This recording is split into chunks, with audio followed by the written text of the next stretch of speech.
Vamos lá, Braulio. Saideira, tá Caio. bom. Hernandes Dias Lopes, você conhece, pastor? Muito, meu querido amigo. Tem um vídeo dele aí. Se você quiser ver. Já tá A ali, ó. doutrina dos apóstolos. E por que eu creio que hoje Mas a precisamos de nova questão reforma? não era nem o Primeiro, vídeo irmão, dele, né?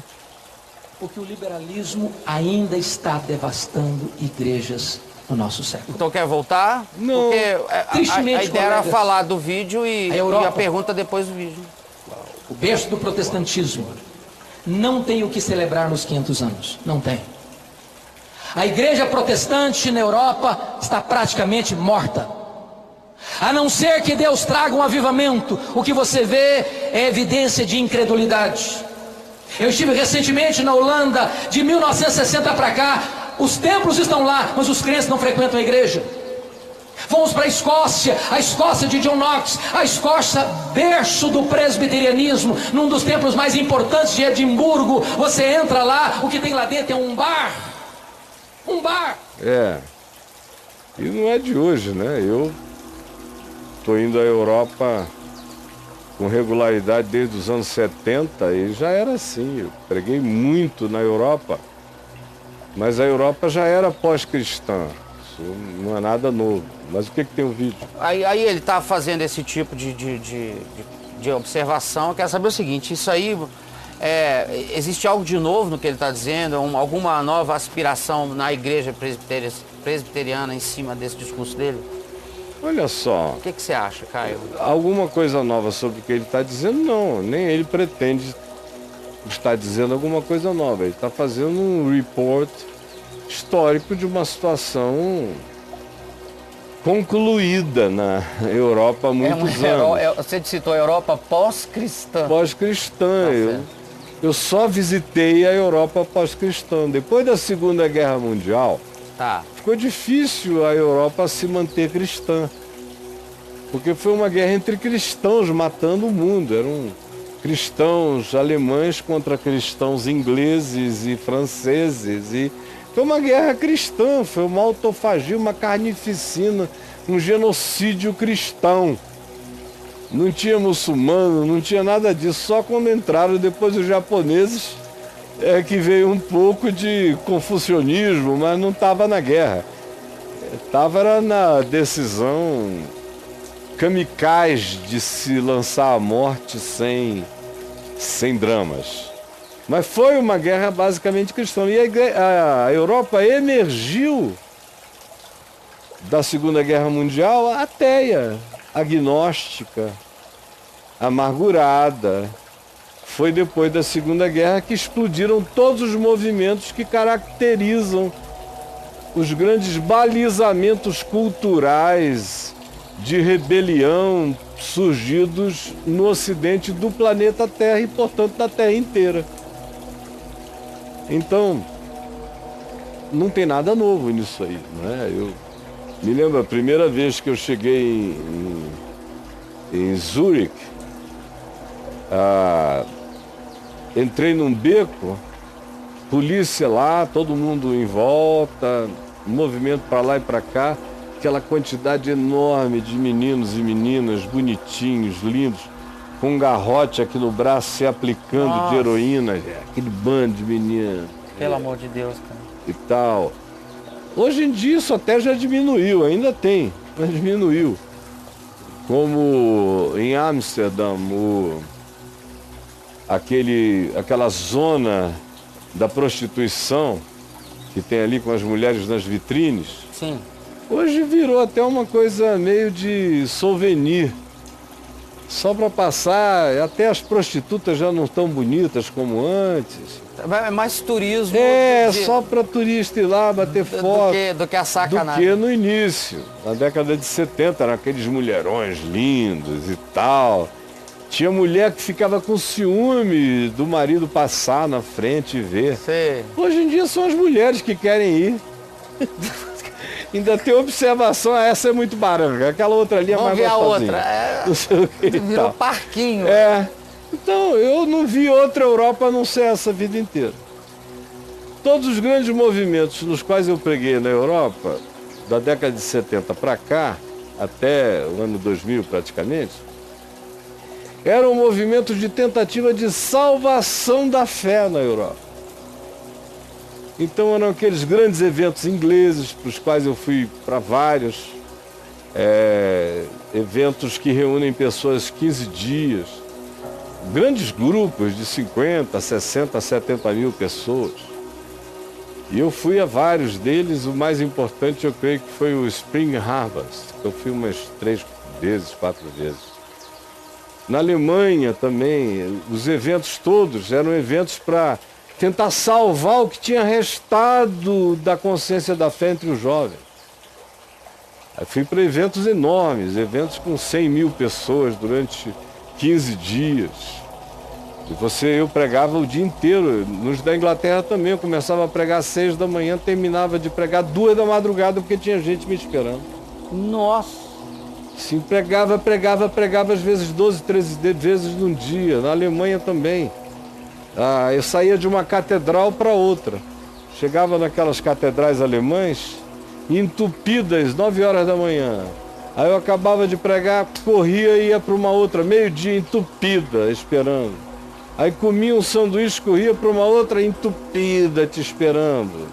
Aí falava numa outra no fim do dia. Quando chegava à noite era um estádio de futebol. Pelo amor de Deus. Lotado, milhares de pessoas. Eu mandando ver inglês, tive vários intérpretes durante a vida lá, e mesmo num evento como esse, às vezes o intérprete cansava, né? Eu tinha que andar com 2, 3 para ver quem é que se revezava ali na hora. Países como Hungria, o leste europeu, foram lugares onde a gente fez muitas coisas, para ver se juntava o que podia haver de fé na União Soviética, na Rússia. Mas já era. A União Soviética não, ela tinha ficado blindada, ela não tinha vivido todos os conflitos filosóficos que o Ocidente europeu estava vivendo. E quando abriu aquilo ali, foi aquela enxurrada de crentes pregando lá dentro, mas logo se viu que os crentes foram para pegar dinheiro. Nossa. Dos russos. Aí perderam, né? Quem cresceu foi a Igreja Ortodoxa Russa, que já está lá a vida inteira.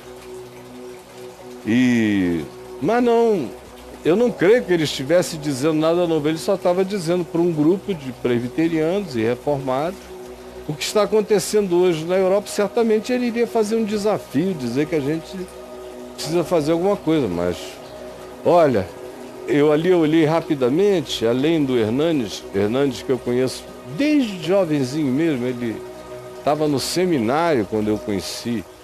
Depois, assim que ele foi ordenado, a gente se encontrava de vez em quando.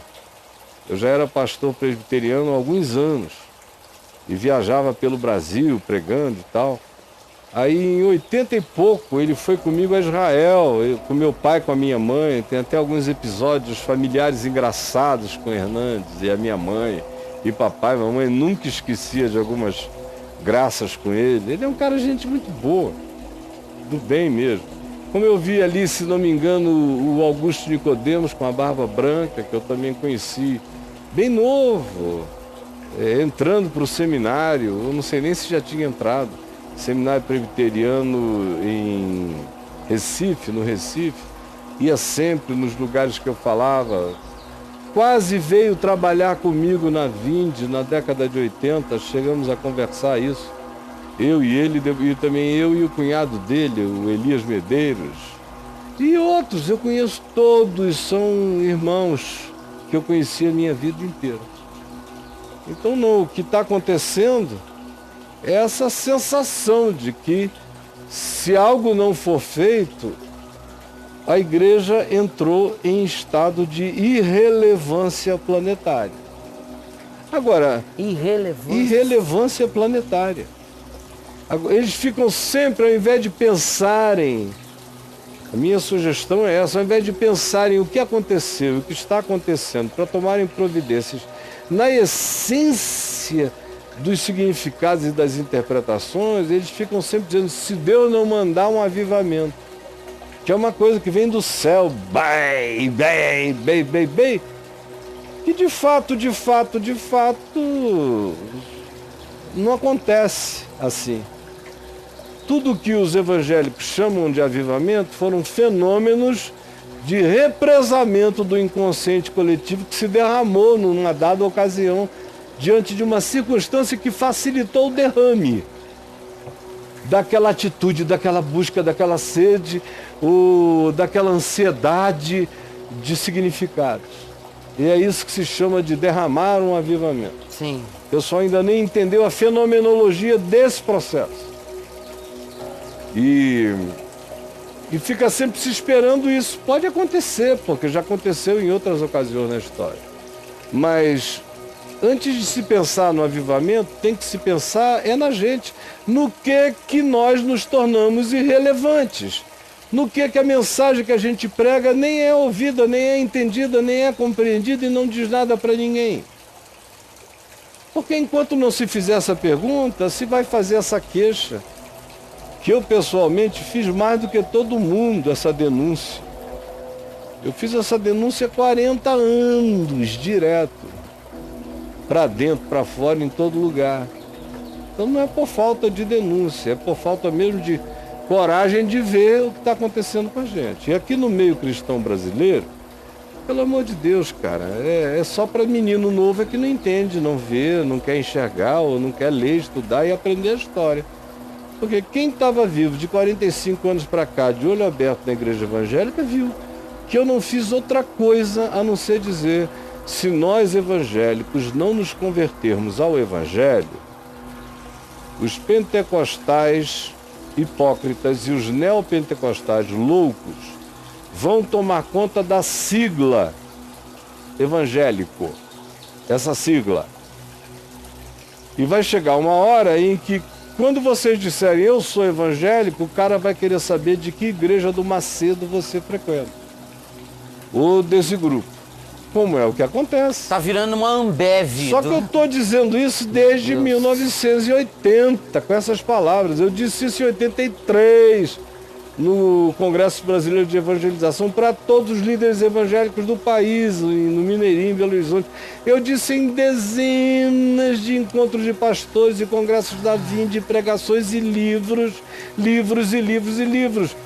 Inclusive os presbiterianos ficaram loucos comigo, acho que foi no 87 por aí, que eu fiz uma palestra aqui em Brasília, na Igreja Presbiteriana do Planalto, foi gravada pelo Rubens Amorese, publicado como um livro numa editora que ele tinha, com o Euler de Goiás, enfim, amigos do passado, queridos, publicaram um livro, Novos Ministros para uma Nova Realidade.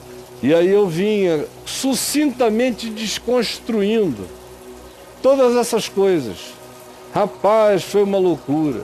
Discutiu nos seminários, brigavam uns prós, outros contras e não sei o quê. Os conservadores puxando o cabelo, como é que ele pode ser ministro presbiteriano, reformado e dizer as coisas que ele diz. Os outros dizendo tem que ser assim, porque se a reforma protestante não se reformar, nós vamos perder o bonde da história. Não tem nada novo. A única coisa nova nessa história é que o pessoal foi ficando velho, com a cabeça branca. Sim. E eu saí do processo e estou sentado aqui no jardim de casa, falando com milhões de pessoas. Com a mesma barba e a cabeça branca. Eu não branca mudei também. nada, eu só fiquei mais velho, mas estou aqui, ó, mesma cara, mesma barba, mesmo papo, mesmo assunto. As mesmas flores e o mesmo jardim. E mesmo jardim.